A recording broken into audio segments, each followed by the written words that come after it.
사람이 혼자 사는 것이 좋지 아니하니 내가 그를 위하여 돕는 배필을 지으리라. 여호와 하나님이 흙으로 각종 들짐승과 공중에 각종 새를 지으시고 아담이 무엇이라고 부르나 보시려고 그것들을 그에게로 이끌어 가시니 아담이 각 생물을 부르는 것이 곧 그 이름이 되었더라. 아담이 모든 가축과 공중의 새와 들의 모든 짐승에게 이름을 주니라. 아담이 돕는 배필이 없으므로 여호와 하나님이 아담을 깊이 잠들게 하시니 잠들매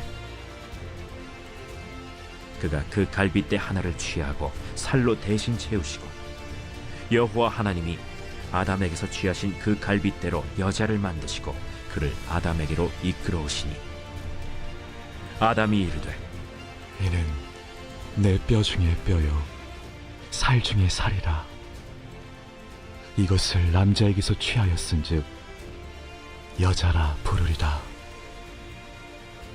이러므로 남자가 부모를 떠나 그의 아내와 합하여 둘이 한 몸을 이룰지로다. 아담과 그의 아내 두 사람이 벌거벗었으나 부끄러워하지 아니하니라.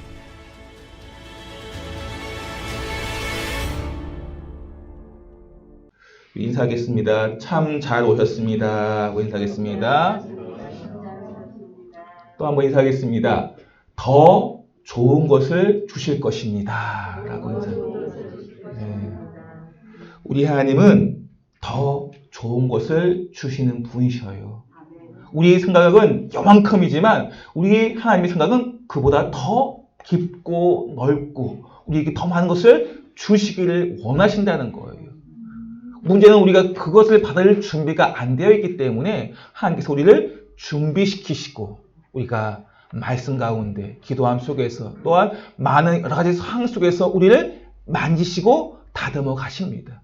이 때가 되면 그것을 주신다는 거예요. 우리 하나님의 마음은 늘 더 좋은 것을 주시는 하나님이심을 믿으시기 바랍니다. 하나님께서는 에덴 동산을 만드시고 그곳에 아담을 거하게 하셨습니다. 아직 죄가 이 에덴 동산에 있지 않기 때문에 사람 안에 들어오지 않았기 때문에 에덴은 가장 아름답고 가장 좋은 곳입니다. 풍요로운 곳이죠. 그곳을 아담에게 다스리고 지키게 하셨습니다. 그리고 그 아담을 보시면서 하나님께서 이렇게 말씀하십니다. 18절 말씀이에요. 시작.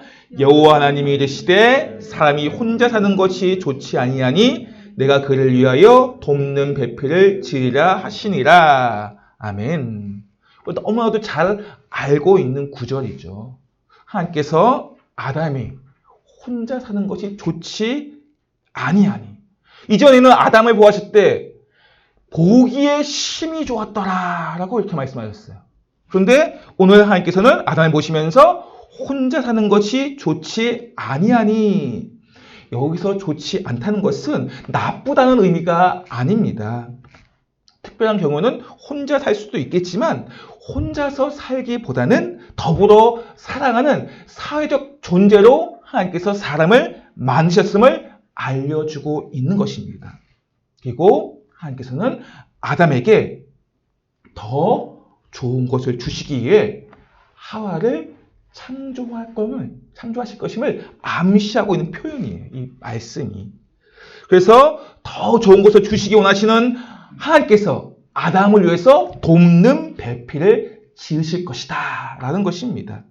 그리고 그 아담에게 뿐만이 아니라 우리 모두에게도 더 좋은 것을 예비하셨음을 믿으시기 바랍니다. 하나님께서는 에덴에 있는 이 아담에게 곧바로 돕는 배필을 주시지 않으셨어요. 분명히 돕는 배필을 주신다고 하셨는데 곧바로 주시지 아니하시고 말씀 보시면 동물들을 짐승들을 이끌어와서 이름을 짓게 하십니다. 이 성경에서의 이름은 그 사람의 정체성을 나타내는 표현입니다. 그 사람이 앞으로 어떤 인생을 살아가는 예측하는 예언적 표현이기도 합니다. 그래서 우리 사람들은 좋은 이름을 얻기 위해서 장명소라는 곳에 가서 이름을 짓기도 합니다. 하나님께서 아담에게 각종 짐승의 이름을 짓게 하시는데 19절 말씀인데 한번 볼까요? 시작. 여호와 하나님이 흙으로 각종 들짐승과 공중의 각종 새를 지으시고 아담이 무엇이라 부르나 보시려고 그것들을 그에게로 이끌어 가시니 아담이 각 생물을 부르는 것이 곧 그 이름이 되었더라. 아멘. 하나님의 형상인 이 아담은 본질을 볼 수 있는 그 사물의 속성을 이해하는, 그래서 그 짐승의 특징을 파악하여 통찰력을 가지고 직관력을 가지고 가장 적당한 이름을 지을 수 있었습니다. 그래서 그 생물을 부르는 것이 곧 그 이름이 되었다라고 말씀하고 있는 것입니다.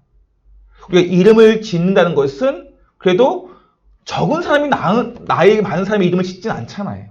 보통 일반적으로 대부분 나이가 많은 사람이 적은 사람의 이름을 짓거나 권위 있는 자가 이름을 지어줍니다. 특별히 아담은 하나님께서 권위를 위임받은 사람이에요. 그렇기 때문에 각종 생물의 이름을 지을 수가 있었습니다. 이 아담은 그런데 말씀을 떠나 이제 죄의 유혹으로 말미암아 본질을 보지 못하게 돼요. 아담은 본질을 보아서 그 생물의 이름을 지었어요. 그런데 죄로 말미암아, 죄가 안에 들어옴으로 말미암아 본질을 보지 못하고, 선악과의 본질은 죽음이잖아요. 분명히 하나님께서 죽음이라고 말씀하셨음에도 불구하고 죄 안에 유혹을 당하자 아담은 그 본질을 보지 못하고 죄를 범하게 된 것입니다. 그것이 이제 이후의 아담의 상황이죠. 아담은 이렇게 이름을 지어주면서 한 가지 느끼는 게 있어요.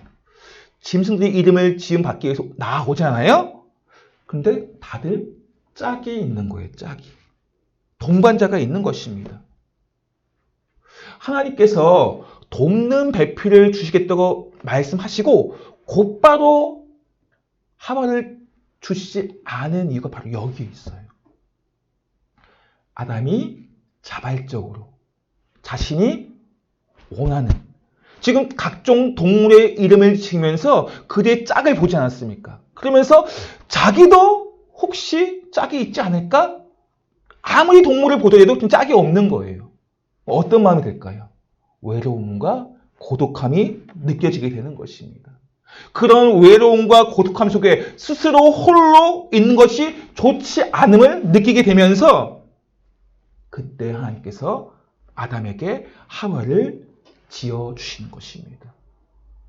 하나님께서는 돕는 배필이 없음을 스스로 느끼는 그 아담에게 이제 인류 최초의 마취 수술을 이제 진행하십니다. 그것이 21절 말씀이에요. 함께 읽겠습니다. 시작. 여호와 하나님이 아담을 깊이 잠들게 하시니 잠들매 그가 그 갈빗대 하나를 취하고 살로 대신 채우시고. 아멘. 인류 최초의 마취 수술이죠. 깊이 잠들게 하시고 잠들매 하나님께서 그 갈빗대를 취하셔가지고 아담에게 하와를 만들어 주셨습니다. 그렇다면 우리는 늘 가지는 질문이 왜 하나님께서 갈빗대로 만드셨을까? 이 질문입니다. 다른 기관도 많이 있는데 왜 갈빗대로 하나님께서 여자를 만드셨을까요? 아니면 다른 사물도 많이 있을 텐데 여자들이 보석을 좋아하면 보석으로 만들 수도 있을 텐데 왜 갈빗대로 만드셨을까요? 이 갈빗대라는 히브리어는 젤라라고, 젤라. 사이드, 옆면. 그리고 이거 이제 파트너라는, 우리가 바로 옆에 있는 건 파트너라는 의미죠. 파트너. 그런 의미가 있어요. 예전에 저도 이제 겨울에 보통 이제 여자친구 없는 분들을 향해서 옆구리가 시리다. 이런 말 들어보셨죠? 옆구리가 시리다. 저는 그게, 그렇게 그런 말을 드라마에서나 어디 보니까 그런 말이 있구나, 라고 이렇게 느꼈는데 이게 좀 성경적인 의미예요. 그쵸? 옆구리란 말이 이제 우리가 젤라, 옆구리가 없다. 옆에 파트너가 없다. 그래서 옆구리가 시리다. 이 표현이 저는 그냥 속어인 줄만 알았어요. 그냥. 근데 성경의 의미를 담고 있구나. 이것도 아마 주변에 그런 의미들이 좀 주고 있는 것 같아요. 이 구약에서는 이 옆구리, 젤라란 말은 이곳에밖에 쓰이지 않아요. 이곳에밖에. 그리고 신약에서 몇 군데 옆구리라는 단어가 나옵니다. 우리가 잘 알고 있듯이 예수님께서 십자가에 돌아가실 때 로마 군병이 옆구리를 창으로 찌르지 않습니까? 그때 한번 나오고요. 또 예수님께서 다시 부활하셔서 제사를 받는데 도마는 못 봤어요. 도마는 그래서 얘기하죠. 내가 예수님의 옆구리에 손을 넣어보지 않고는 믿지 못하겠다라고 하잖아요. 그래서 주님께서 나타나서 옆구리에 손을 넣어보라고 말씀하시고 믿음 없는 자가 되지 말고 믿는 자가 되라 이렇게 말씀하셔요. 그때 옆구리라는 말을 쓰이는데 오늘 이 설교의 제목이 무엇이 기억나십니까? 그리스도와 교회예요. 옆구리라는 단어가 이제 하나님께서 갈빗대, 아담의 갈빗대를 통해서 하와를 만드셨어요. 아담과 하와, 첫 아담을 통해서 하나님께서 그 갈빗대를 통해서 하와를 만드셨잖아요. 두 번째 아담인 우리 예수님을 통해서 그 옆구리에 피와 물이 다 흐르시면까지 그 생명을 다 내어주심을 통해서 교회를 만드신 것입니다. 그렇게 의미가 하나님께서 가정과 결혼 제도를 통해서 그것만 보여주실 것이 아니라 그 안에 그리스도와 교회를 함께 보여주고 있다는 것입니다. 그런 관계의 비밀이 있어요. 그리고 하나님께서 다른 신체 기관도 아니고 가슴에 갈빗대를 취해서 여자를 창조하신 것은 그러니까 이제 남자를 이 머리뼈를 했다면 여자가 그 위에 설 수도 있고 다리뼈를 통해서 만드셨다면 남자의 발 아래 거할 수 있기 때문에 그런 아래나 위가 아니라 동등한 존재로 만드셨음을 보여주기 위해서 갈빗대로 만드셨습니다. 동등한 관계. 남자와 여자는 동등한 관계다. 매튜 헨리라는 설교가는 이것을 가지고 가슴에서 갈빗대를 취하신 것은 여자는 남자의 어깨 아래서 보호를 받는 것이고 가슴 그 곁에서 사랑을 받도록 하기 위해서 갈빗대로 만드셨다. 이렇게 해석을 하셨어요. 되게 의미가 있죠. 남자의 어깨 아래서 보호함 받고 그리고 남자의 가슴 곁에서 사랑받는 존재. 남자와 여자는 동등한 관계 속에서 돕는 배필의 의미를 담고 있다는 것입니다. 그런데 한국 사회나 또 많은 나라가 이 돕는 배필이라는 의미를 그냥 아주 보조적인 것으로만 여겨요. 남자를 위해서 빨래하고 설거지하고 식사를 만들고 청소하고 단순하게 그런 보조적인 역할로만 생각을 한다는 거예요. 하나님께서 여자를 돕는 배필로 남자에게 주신 것은 남자의 인생을 완성하기 위해서 꼭 이 아내가 여자가 있어야 함을 깨닫게 하는 것입니다. 여자의 도움이 없이는 아내의 도움이 없이는 그 남자의 인생이 완전할 수가 없다는 것입니다. 그래서 여자를 갈빗대로 만드신 거예요. 갈빗대는 뼈잖아요, 뼈. 뼈의 역할이 무엇입니까? 뼈는 우리의 몸을 지탱해주는 역할을 해요, 지탱. 뼈가 없다고 생각해보세요. 우리의 이 육신이 어떻게 되겠습니까? 흐물흐물 연체동물 되겠지 않겠습니까? 뼈가 우리의 몸을 지탱해주고 있습니다. 제가 이렇게 서 있는 것도 뼈가 있기 때문에 등뼈가. 뼈가 없으면 우리 몸을 지탱할 수가 없어요. 하나님께서 갈빗대, 뼈로 만드신 것은 여인이 그 가정을 지탱해주는 중요한 역할을 한다는 것입니다. 여인이 없으면 그 가정은 주저앉을 수도 있다는 거예요. 아내의 도움 없이는 가정이 바로 설 수가 없고요. 남자의 인생도 온전히 세워지지 않습니다. 그래서 어떤 목사님이 아내를 집안의 태양이다. 아내를 집안자 태양의 자에서 집안의 태양이 바로 아내이다. 라고 해석을 하셨습니다. 맞는 것 같죠? 그렇죠? 그리고 또 하나 뼈의 중요한 역할은 장기를 보호해주는 역할을 합니다. 몸에 우리 이 장기 안에 있는 많은 장기들은 약하잖아요. 그 약한 장기를 보호해주는 것이 바로 뼈의 역할이에요. 그리고 갈비뼈는 가장 중요한 기관을 보호하죠. 뭘 보호해요? 심장을 보호해요. 심장을. 그래서 하나님께서 갈비대로 아내인 하와를 만드신 것은 남편을 보호하는 가장 중요한 역할이 바로 아내라는 것입니다. 아내가 생명을 보호해주는 역할을 한다는 거예요. 그래서 하나님께서는 아담에게 하와를 이끄시면서 그 생명이 온전해질 수 있도록 하와를 이끌어 오신 것입니다. 여전히 남성 우월주의 사회 속에서는 여자가 지금 성경에서도 보시면 여자와 아이는 숫자로 세지도 않았어요. 과거로부터 지금까지도 여전히 그런 남성 우월주의 사회 속에 그런 여자의 돕는 배필의 역할을 제한했어요. 뭐 지금은 이제 여권 신장이 되다 보니까 여성 우월주의에 대한 부분도 나오고 있긴 하지만 그건 아주 극소수에 불과한 것 같아요. 아직도.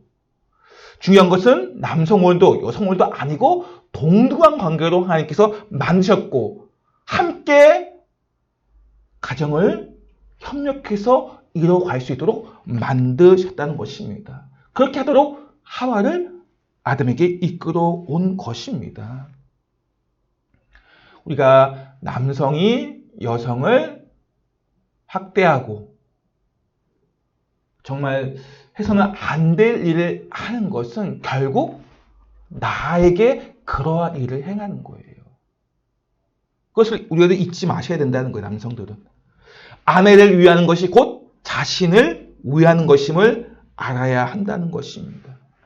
그래서 아담은 하와를 보면서 그 감정과 기쁨에 너무 감정의 기쁨이 극하다 보니까 그 표현이 시적으로 나오잖아요. 시적으로. 내 뼈 중에 뼈요. 내 살 중에 살이라. 정말 인류 역사상 가장 정말 아름다운 시 중에 하나일 것입니다. 내 뼈 중에 뼈요. 내 살 중에 살이라. 그만큼 가장 소중한 존재임을 아담이 표현을 하고 있는 거예요. 뼈 중에 뼈라는 것은 정말 여자가 집안을 강하게 세우는 중요한 역할을 하기 때문에 강인함을 표현하는 것이고 또 살 중에 살이라는 것은 약함을, 부드러움을 표현하고 있는 것입니다. 아담을 우리가 이제 히브리어로 이시 그리고 하와를 이샤, 여자, 남자를 이렇게 씁니다. 그래서 우리 요새 축가를 보는 게 있어요. 요새 축가 보니까 이씨가 이샤에게라는 축가가 요즘 많이 부르더라고요, 보니까. 이 어원은 거의 비슷해. 이씨, 이샤. 어원이 비슷한 거 보이잖아요. 그 무엇보다 그 이씨가, 그러니까 이샤가 이씨에서 나왔다는 거예요. 어원은 거의 비슷할 뿐만 아니라 어휘만 다르다고 합니다.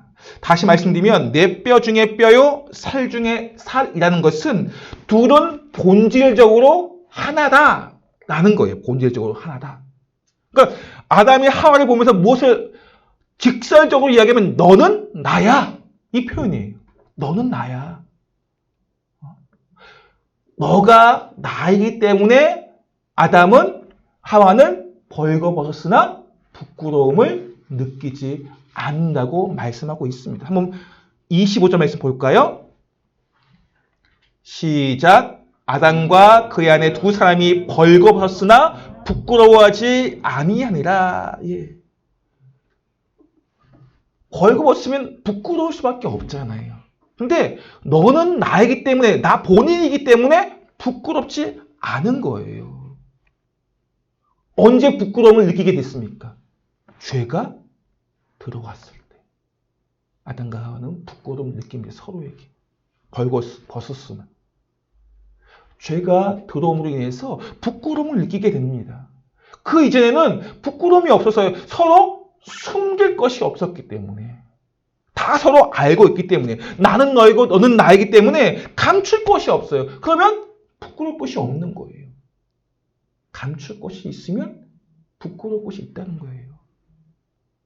어떤 의미를 가지고 내가 감추고 있는가? 부끄러움이 있으면 감추게 되어 있습니다. 하나님께서는 아담과 하와가 그렇게 부끄러움이 없는, 감출 것이 없는, 너는 나이고 나는 너이다. 이렇게 이런 존재를 서로에게 역할을 하도록 만드셨어요.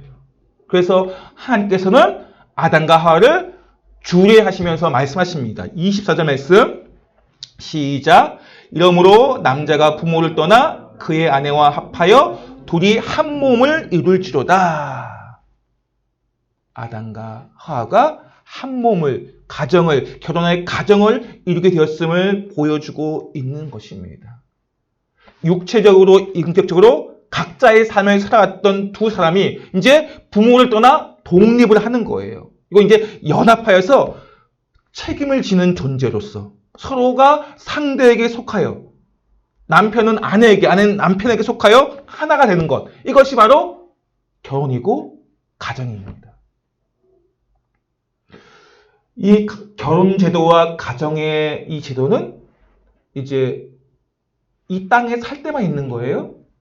천국에 가면 있을까요? 없을까요?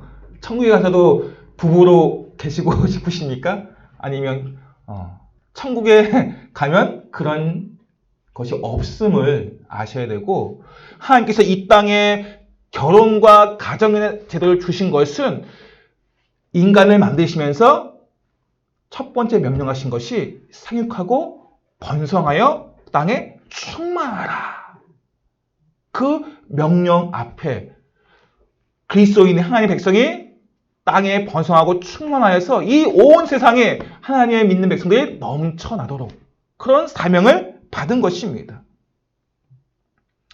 그리고 오늘 주신 말씀은 앞에서 말씀드렸듯이 가정과 결혼에 대한 중요성만을 의미하는 것이 아니고요. 이 말씀은 에베소서 말씀이 또 있어요. 똑같은 말씀이. 5장 31절 말씀 볼까요? 시작. 그러므로 사람이 부모를 떠나 그의 아내와 합하여 그들이 한 육체가 될지니. 아멘. 에베소서는 우리가 신학 공부하시는 분들은 교회론 하면 에베소서를 읽게 돼요. 교회론. 바울이 교회에 대해서 이야기를 할 때 이 이야기를 예를 드는 거예요.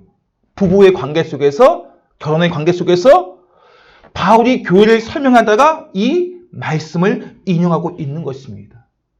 그러면서 이 그리스도와 교회의 비밀을 32절 말씀에 이렇게 말씀하고 있습니다.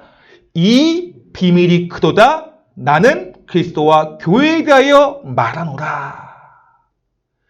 그리스도와 교회에 대하여 말하노라. 아담과 하와의 그 결혼 제도와 가정을 통해서 그리스도와 교회에 대해 말하고 있다라고. 이것이 바로 가정과 결혼이라는 제도 뒤에 감춰진 비밀이에요. 가정과 결혼 제도 가정을 통해서 그리스도와 교회에 대해서 말씀하고 있다는 것입니다. 그리스도는 신랑이고 교회는 신부로서 우리 자신을 말합니다.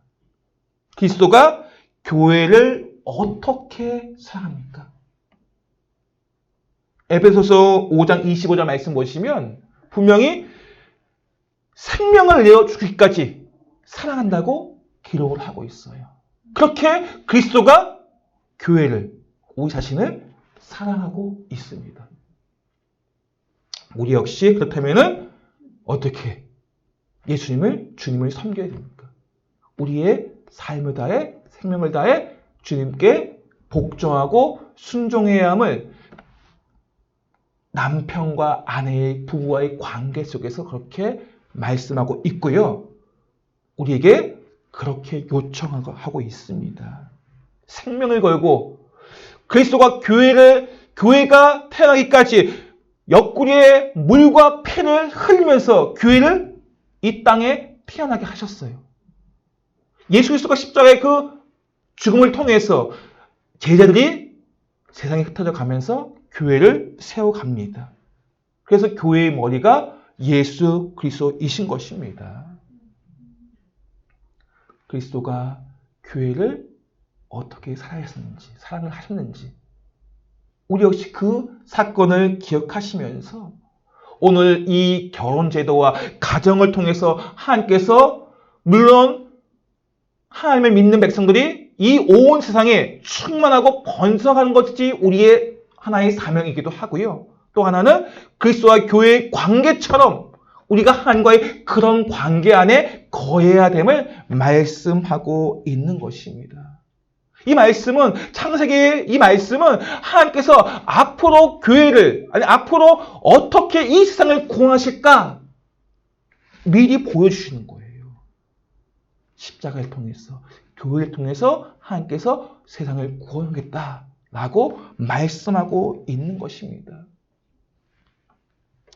이미 하나님께서는 창세기에 그렇게 십자가와 교회와 그리고 구원을 말씀하고 있습니다. 이 세상을 어떻게 경영하시며 이 세상을 어떻게 하나님께서 구원하실까 말씀하고 있는 것입니다. 이 비밀을 하나님께서 창세기에 벌써 말씀하고 있는 것입니다. 우리는 이 구원의 역사, 십자가와 교회를 통해 이루시는 구원의 역사를 우리의 마음의 신비에 새기시면서 하나님께서 나에게 맡기신 사명, 그리스도가 교회를 사랑하기까지 죽어가면서까지 생명을 내어주시기까지 사랑하신 것처럼 우리 역시 그렇게 주님께 말씀에 순종해야 함을 그런 복된 관계 안에 거하기를 원하신다는 것입니다. 부부관계를 통해서 결혼제도를 통해서 우리가 주님과 그런 관계를 이루기를 원하시는 거예요.